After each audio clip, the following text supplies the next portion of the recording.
तो ध्यान से सुनना, ध्यान से। आज अपना चारों तरफ आप देखो, चारों तरफ पृथ्वी के ऊपर, जैसे ही अपन पृथ्वी की तरफ देखते हैं, लोगों की तरफ देखते हैं, सब कुछ अस्वस्थ दिखाई देता है, अस्वस्थ और आशाहीन भी दिखाई देता है।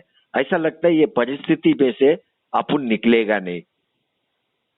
18 महीना बीत चुका, 18 महीना भारत देश लॉकडाउन का परिस्थिति में है। अगर चाइना के तरफ अपन देखेगा तो 22 महीना से चाइना लॉकडाउन का परिस्थिति में है, 22 मंथ से। लेकिन आज चाइना को अगर अपन देखेगा तो उसका रीढ़ का हड्डी पूरा टूट गया है। कैसा? क्योंकि अचानक विपत्ति चाइना देश पे आता था, अचानक तूफान के रूप में, बारिश के रूप में, बर्फ के रूप में, भूकंप के रूप में, डैम्स टूटना, कई बातें, पहाड़ी का गिर जाना, कई बातें। अगर अपन कैलिफोर्निया का जो जंगल है उसको देखेगा तो वो जल रहा है। और कैसा जल रहा है मालूम है? अभी पूरा महाराष्ट्र को आग लगा, समझो, पूरा महाराष्ट्र को, एक राज्य को। ये आग कितना बड़ा रहेगा आप मेरे को बताओ। इस तरीके से वो जंगल जल रहा है, एक राज्य जलता है ना, ऐसा जल रहा है। और जो कुछ भी वो आग का बीच में आ रहा है, जानवर होने, पेड़ होने दो, घर होने दो, लोग होने दो, सब जल के भस्म हो रहा है। एक बड़ा आग जो आज भी बुझा नहीं है, जलते जा रहा है। और वहां का जो हवामान है वो दूषित हो गया, श्वास लेने में लोगों को तकलीफ हो रहा है। और यहां पे अपन अफगानिस्तान में देखेगा, अचानक कुछ दिन पहला तालिबान ने अफगानिस्तान का ताबा लेना शुरू कर दिया। मतलब अफगानिस्तान जो एक आजाद देश था, डेमोक्रेटिक कंट्री था, वो तालिबान के हाथ में धीरे धीरे जा रहा है। और तालिबान का नियम बिल्कुल अलग है। वे लोग शरिया नियम को मानता है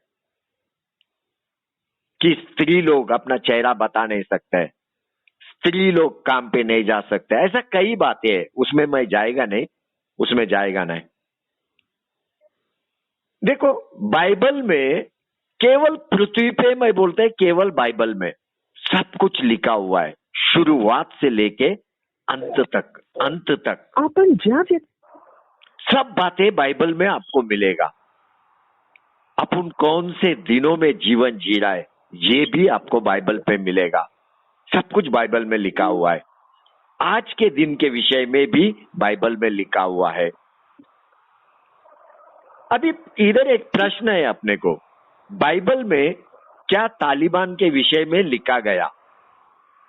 प्रश्न वापस सुनो, बाइबल में क्या तालिबान के विषय में लिखा गया? बेटा एक बार एचकेएल का किताब 38 से लेके 1 से 6 तक पढ़ो। ये ध्यान से सुनना, मैं पूरा समझाएगा नहीं क्योंकि मेरा पास भी समय ज्यादा नहीं है। आइए हम पढ़ते हैं एचकेएल 38 अध्याय 1 से 6 वचन। फिर यहोवा का यह वचन, प्लीज बातें मत कीजिए प्लीज। फिर यहोवा का यह वचन मेरे पास पहुंचा, हे मनुष्य की संतान, आप मुंह मांगे देश के गोम की और करके, जो रोश मेशक और तुबाल का प्रधान है, उसके विरोध भविष्यवाणी कर और यह कह के, गोग है रोश मेशक और तुबाल के प्रधान परमेश्वर यहोवा यो कहता है, देख मैं तेरे विरुद्ध हूँ, मैं तुझे घुमा ले आऊंगा और तेरे जबड़ों में अंगाड़े लगाकर तुझे निगलूंगा और तेरी सारी सेना को भी, अर्थात घोड़ों और सवारों को, जो सब के सब कवच पहने हुए एक बड़ी भीड़ है, जो फारी और डाल लिए हुए सब के सब तलवार चलाने वाले होंगे, और उनके संग फरास कुश और पूत को जो सब के सब ढाल लिए और तोप लगाए होंगे, और गोमर और उसके सारे दलों को, और उत्तर दिशा के दूर दूर देशों के तोगर्म के घराने और उसके सारे दलों को निगलूंगा। तेरे संग बहुत से देश के लोग होंगे।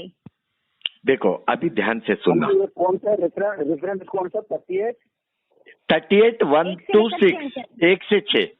अभी ध्यान से सुनना। एजकेल 38 1 से 6, इसमें अपने को कई देश दिखाई देते हैं, कई देश। अभी ये सारा देश मिलके क्या करने वाला है? इजराइल के ऊपर चढ़ाई करेगा, ये सारा देश मिलके। लेकिन अगर अपन 5वां वचन पढ़ेगा, 5वां वचन में एक देश अपने को देखने को मिलता है, कूश नाम का देश, कूश, 5वां वचन में। अभी ये कूश कौन है? ये कूश यही तालिबानी लोग है, ये ही तालिबानी लोग है। देखो ये लोग एथियोपिया में रहते थे, एथियोपिया में। ये लोग आपको वेस्ट में भी मिलेगा, नॉर्थ में भी मिलेगा। और कूश का लोग विशेष करके अफगानिस्तान, पाकिस्तान, कश्मीर, ये प्राचीन काल में ये लोग इधर रहता था, प्राचीन काल में। अफगानिस्तान में एक पहाड़ है हिंदू कुश करके, हिंदू कुश ऐसा उसका नाम है। अभी कश्मीर, कुश्मीर, कश्मीर, देखो ये सब मिलता जुलता नाम है, आपको मैं बता रहा है। तो कुश का लोग आपको अफगानिस्तान, पाकिस्तान, कश्मीर, प्राचीन काल में। लेकिन ये जो अफगानिस्तान है, पाकिस्तान है, ये कुश लोगों से भरा हुआ देश है। और ये लोग तालिबानी लोग है, तालिबानी लोग। कुछ दिन पहला और एक भविष्यवाणी अपने बीच में आया था, कुछ महीना पहला। मैंने आपको बताया था यूएसए का जो प्रेसिडेंट है बाइडेन, उसके अंदर अहाब राजा का आत्मा है, और वाइस प्रेसिडेंट कमला हैरिस के अंदर जेजबिल का आत्मा है। अभी जब तक ट्रंप प्रेसिडेंट था, उस समय में अफगानिस्तान अमेरिका का नियंत्रण में था। अफगानिस्तान एक आजाद देश का जीवन जी रहा था, क्योंकि अमेरिका का उनके ऊपर कंट्रोल था, नियंत्रण था, आप राज्य भी बोल सकते हैं। लेकिन जैसा ही ट्रंप का पद चला गया, बाइडेन ने वो पद को संभाला। देखो बाइडेन बोलेगा तो अहाब का आत्मा, वो ऊपर से एक दिखेगा, अंदर से एक रहेगा। अभी बाइडेन अंदर से इजरायली लोगों को देख के जलन रखता है, यहूदी लोगों को देख के जलन रखता है, ये बाइडेन का आत्मा है। लेकिन सीधा रीति वो ये बोल नहीं सकता है। उसने क्या किया? अफगानिस्तान में से अपनी सेना को धीरे धीरे कम कर दिया। क्यों कम किया? ताकि तालिबानी लोगों को मौका मिले, वे लोग अधिकार में आए। देखो ये सब बातें हो रहा है धीरे धीरे। ये सारे लोग, केवल तालिबानी लोग नहीं, मैं जो आपको बोला एजकेल 38 में जितने भी लोग हैं, ये सारे लोग इजराइल के तरफ बढ़ेंगे, सारे लोग। और ये परमेश्वर को सब कुछ मालूम है, फिर भी परमेश्वर सारा परिस्थिति का नियंत्रण रखा हुआ है। और हम विश्वासी ज्यादा चिंता करने का जरूरत नहीं है, बिल्कुल चिंता करने का जरूरत नहीं है। पास्टर ने अपने को बताया, अपने लिए लाल समुद्र 2 भाग हो जाएगा अपने लिए, लेकिन अपन उस पार चला जाएगा। लेकिन जो बुरे लोग हैं उनको वो लाल समुद्र डुबा डालेगा। तो आपको ये सारा परिस्थिति देख के चिंता करने का जरूरत नहीं है। क्यों? क्योंकि बाइबल स्वयं बोलता है इजराइल के विषय में, बाइबल स्वयं बोलता है कि कुछ देश इनको घेर लेगा, और इसमें ये कूश का लोग भी रहेगा, तालिबानी लोग भी रहेगा। अभी ये तालिबानी लोग केवल अफगानिस्तान नहीं, आप कुछ ही दिनों में देखेगा, कुछ महीने में देखेगा कि ये पाकिस्तान को भी अपने कंट्रोल में ले लेगा। पाकिस्तान को धीरे धीरे एंटी क्राइस्ट का सेना तैयार हो रहा है पृथ्वी के ऊपर। ये जो तालिबानी लोग है, एंटी क्राइस्ट का सेना है।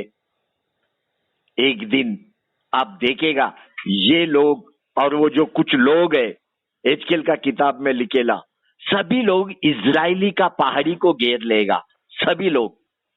और ये बातें शांत रीति से सीक्रेटली होते जा रहा है। यहां पे और एक पॉइंट मेरे को ऐड करना है। अभी आप बोलेगा फिर यहूदी लोगों को ये सारी बातें मालूम नहीं क्या? बहुत अच्छा प्रश्न किया आपने, ध्यान से सुनना। यहूदी लोग हमेशा मूसा का 5 किताब पढ़ते हैं। 5 किताब कौन सा? उत्पत्ति, निर्गमन, लेव व्यवस्था, गिनती, व्यवस्था, विवरण। ये किताबें ये लोग ज्यादा पढ़ते हैं और बाकी सब किताबों को ये लोग ज्यादा सीरियसली लेता नहीं। बाकी सब किताबों को एकदम साधारण रीति लेते हैं। देखो सारी भविष्य के बातें कहां पे लिखा हुआ है? दानियल में, हेजकेल में, जकरिया में, योएल में, आमोस में, आबोत में, योना में, मीका में, नहुम में, हबकुक में, सफन्या में, हागे, जकरिया, मलाकी, इधर सब है ना भविष्य की बातें लिखा हुआ है। छोटे छोटे प्रवक्ता भी है इसमें, जैसा आमोस, हागे। ये किताब कोई पढ़ता भी नहीं, कोई नहीं पढ़ता है। और यहूदी लोग बिल्कुल भी नया नियम में भी उनको रुचि नहीं है। रेवलेशन का किताब वो लोग बिल्कुल विश्वास नहीं करते हैं। प्रकटीकरण का किताब क्यों? क्योंकि प्रकटीकरण का किताब का शब्द पुराना नियम के साथ मिलता नहीं, ऐसा इनका बोलना है, ऐसा इनका बोलना है। और इनका ये भी बोलना है कि यूहन्ना ने दर्शन में जाके ये बातें लेके आया। लेकिन आप ध्यान से बाइबल पढ़ेगा, मैं आपको बताता है, रेवोल्यूशन का एक एक शब्द आपको दानियल में मिलेगा, जकरिया का किताब मिलेगा और कई किताबों में भी है। अभी यहूदी लोग केवल मूसा का 5 किताब पढ़ते हैं। यही कारण है कई सत्य उनके सामने आ नहीं रहा है। बच्चों, मैं गंभीरता से आपके साथ बात कर रहा हूं, बहुत ही सीरियसली। कई दिनों से मैं बार बार आपको बोलते रहता है कि बाइबल पढ़ो, बाइबल पढ़ो। मुझे मालूम है इस समय में कुछ हृदय को स्पर्श हो रहा है। आप अपने आप को दोषी ठहरा रहा है कि बाइबल आपने पढ़ा नहीं। अभी इन दिनों में अपन देखेगा कि पूरा यहूदी लोग पृथ्वी का इजराइल में इकट्ठा होने लगेगा और हो भी रहा है। एक भी यहूदी कोई देश में रह नहीं जाएगा, सभी का सभी इजराइल देश में आएगा। और वहां पे अब अफगानिस्तान, कल क्या हुआ? भयंकर बॉम्ब ब्लास्ट हुआ, भयंकर, एयरपोर्ट का नजदीक, कई लोग मर गया। लेकिन इसका समाचार अमेरिका देश को पहले से मालूम था। उन्होंने अपने लोगों को फैक्स के द्वारा, मेल के द्वारा, व्हाट्सएप के द्वारा पहले ही अलर्ट कर दिया कि आप कोई भी एयरपोर्ट का नजीक मत आओ, एयरपोर्ट से दूर रहो, घटना होने वाला है। और वैसा ही हुआ, उनका इंफॉर्मेशन सच निकला। अभी ये तालिबानी लोग का मन में है क्या?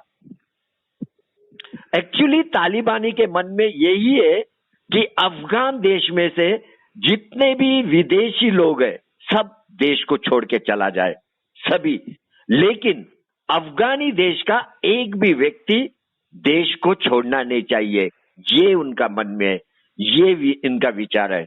अभी अपन ये बोल नहीं सकते कि तालिबानी लोगों ने वहां पे बॉम्ब ब्लास्ट किया, क्योंकि तालिबानी लोग इस बार संयम से काम ले रहा है, धीरज से काम ले रहा है। अंदर उनका एक है मनसा, अंदर दुष्टता भरा हुआ है, लेकिन दिखाने को वे लोग झूठा प्रेम बता रहा है। वे लोग इंटरनेशनल सपोर्ट लेने के कोशिश में है, इंटरनेशनल सपोर्ट। हो सकता है इनके बीच में और भी कुछ मुस्लिम होएगा, जैसा ISI है, बहुत सारा लोग है, कट्टर मुस्लिम लोग, इन्होंने बॉम्ब ब्लास्ट कराया होएगा, हो सकता है। नहीं तो वो बाइडेन जो आपका हृदय का बैठेला है, उसने कराया होगा, बोल नहीं सकते अपन, लेकिन ये सारी बातें अपना सामने जल्दी आएगा। लेकिन ये सब क्या है? एक चिन्ह है अपने सामने, चिन्ह। किस विषय का चिन्ह है? प्रभु यीशु क्रिस्त जल्दी आ रहा है। प्रभु यीशु क्रिस्त जल्दी आ रहा है।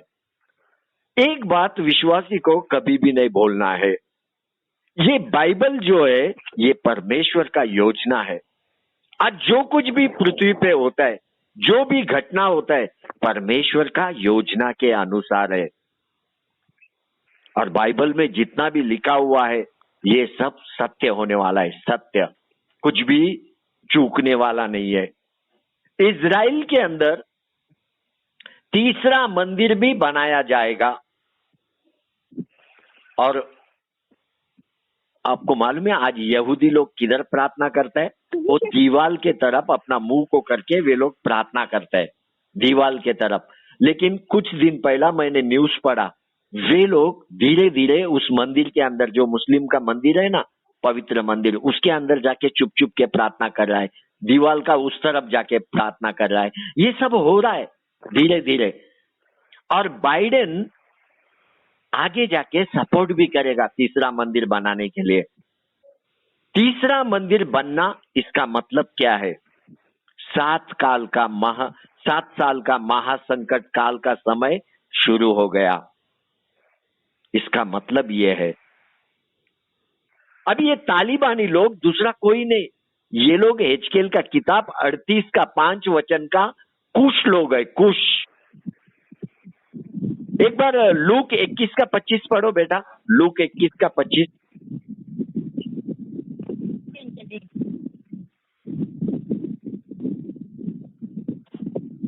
पढ़ते लूका 21 का 25 वचन। सूरज और चांद और पैरों में चिन्ह दिखाई देंगे, फिर पृथ्वी पर देश देश के लोगों को संकट हो गए, कि वे समुद्र के गरजने और लहरों के उलझन से घबर जाएंगे। हाँ बेटा, आपका फोन म्यूट करते बेटा, म्यूट करते आपका फोन। देखो, और पृथ्वी पर देश देश के लोगों को संकट होगा, लूक 21 का 25 बोलता है। और ये बातें हो रहा है। आज मेरे को बताओ कौन सा देश सुरक्षित है? एक भी देश सुरक्षित नहीं है। इतना ही नहीं, परमेश्वर का पवित्र देश इजराइल, वो भी सुरक्षित नहीं है। और बाइबल जेरूशलेम के विषय में क्या बोलता है? बाइबल जेरूशलेम के विषय में बोलता है, और जब तक अन्य जातियां का समय पूरा ना हो तब तक यरूशलेम अन्य जातियों से रौंदा जाएगा, रौंदा। ये बात आपको लूक 21-24 में मिलेगा। अभी तालिबानी लोग केवल यहूदी लोगों का विरोधी नहीं है, ये लोग आने वाले दिनों में ख्रिस्ती लोगों का गर्दन को काटने वाला है, गर्दन को। और ये लोग एंटी क्राइस्ट का सेना है, एंटी क्राइस्ट का सेना। अगर आप आज अफगानिस्तान को देखेगा तो वहां पे ये तालिबानी लोग 15 साल से ऊपर का उम्र का लड़की लोग को, 45 साल से नीचे का विधवा लोग को अपना पत्नी करके बनाने के लिए ढूंढ रहा है। हर दिन घर घर में जाके ढूंढ रहा है। अरे ये लोग अपने लोगों को नहीं छोड़ रहा है, ये दुष्ट लोग है, दुष्ट। ये लोग दुष्ट आत्मा के द्वारा चलाए जाने वाले लोग हैं। और ये लोग पृथ्वी के ऊपर शांति को बहाल करने का कोशिश में रहेगा, लेकिन अंदर दूसरा कुछ होएगा। और जिस दिन पृथ्वी पे शांति बहाल होगा उस दिन एंटी क्राइस्ट प्रकट होगा। बच्चों, आप में से किसी को भी डरने का जरूरत नहीं है, मौत को डरने का जरूरत नहीं है। लेकिन अगर डरना है तो पाप करने से डर, पाप मत कर, पाप मत कर। परमेश्वर के वचन के अनुसार है। प्रार्थना कर कि परमेश्वर का राज्य पृथ्वी पे जल्दी आए, ये प्रार्थना कर। जब प्रभु यीशु क्रिस्त का राज्य आएगा उसके बाद ही सब कुछ शांति पाएगा। अपन परमेश्वर के शांति में अपन प्रवेश करेगा। अभी ये पृथ्वी इतना भयंकर हो चुका, दुष्ट आत्माओं का काम पृथ्वी पे बहुत सारा चालू है, बहुत सारा चालू है। ये पृथ्वी और भी भयंकर होते जाने वाला है। केवल परमेश्वर का शांति ये दुष्ट आत्माओं से आपको बचा सकता है। ज्यादा प्रार्थना कर, तेरा हृदय खोए हुए लोगों के लिए रोने दे, रोने दे। एक बात हमेशा याद रखना, परमेश्वर दुष्ट बातों के विरोध में हमेशा है। परमेश्वर ये कुश लोगों के विरोध में भी हमेशा है। दुष्ट सामर्थ के विरोध में परमेश्वर हमेशा है। आपको मालूम है एंटी क्राइस्ट का सेना का अंत कैसा होएगा? उनके अंदर का जबान सड़ेगा, मुंह के अंदर सड़ेगा। कभी आप ऐसा बात सुना? आप सुना होगा, पैर सड़ गया, हाथ सड़ गया, उसको काट दिया, लेकिन जबान सड़ गया मुंह के अंदर। वो व्यक्ति का परिस्थिति कितना भयंकर रहेगा आप सोचो, उसका मौत कितना भयंकर रहेगा। ये ऐसा कुश का लोग, उसके साथ जितना देश इजराइल पे चढ़ाई करने वाला है, सभी का यही परिस्थिति रहने वाला है, सभी का। लेकिन परमेश्वर के लोगों के लिए परमेश्वर का दया बहते रहेगा। ये परमेश्वर का दया है कि वो दोबारा अपने लिए आ रहा है, दोबारा। तू भय मत रख बेटा, बेटी, तुझे डरने का जरूरत नहीं है। परमेश्वर अपने साथ है, परमेश्वर अपने लिए खड़ा है, परमेश्वर अपने लिए खड़ा है। अपने आंखें बंद करो, हम प्रार्थना में चलते हैं।